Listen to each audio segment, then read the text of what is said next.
Iran, America, Israel మధ్య భీకర యుద్ధం 21 రోజుకు చేరుకుంది. టెహ్రాన్పై వైమానిక దాడులు చేసింది ఇజ్రాయెల్. ఈ దాడుల్లో ఐఆర్జీసీ అధికార ప్రతినిధి అలీ మహమ్మద్ చనిపోయాడు. అలీ మహమ్మద్ మృతిని ఇరాన్ సైతం ధృవీకరించింది. అలీ మహమ్మద్తో తమ నేతల మృతికి ప్రతీకారం తీర్చుకుంటామని ఇరాన్ ప్రకటించింది. అలీ మహమ్మద్ నైనీ మృతితోటి తమ బలగాల మనోధైర్యం సడలిపోదని ఇరాన్ తెలిపింది. యుఏఈ, ఖతార్, అబుదాబిలోని అమెరికా బేసులపై ఇరాన్ దాడులు కంటిన్యూ అవుతున్నాయి.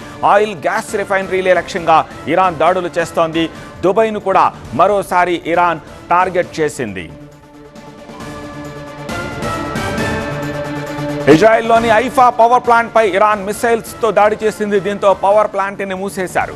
కువైత్లోని అతిపెద్ద ఆయిల్ రిఫైనరీ మీనా అల్ అహ్మదీపై కూడా ఇరాన్ డ్రోన్ల దాడి చేసింది. పశ్చిమాసియా యుద్ధం కారణంగా 85 దేశాల్లో పెట్రోల్ అండ్ గ్యాస్ కొరత వచ్చింది. యుద్ధంలో అమెరికాకు కూడా భారీ నష్టం జరిగింది. ఇప్పటి వరకు 16 యుద్ధ విమానాలను కోల్పోయింది అమెరికా.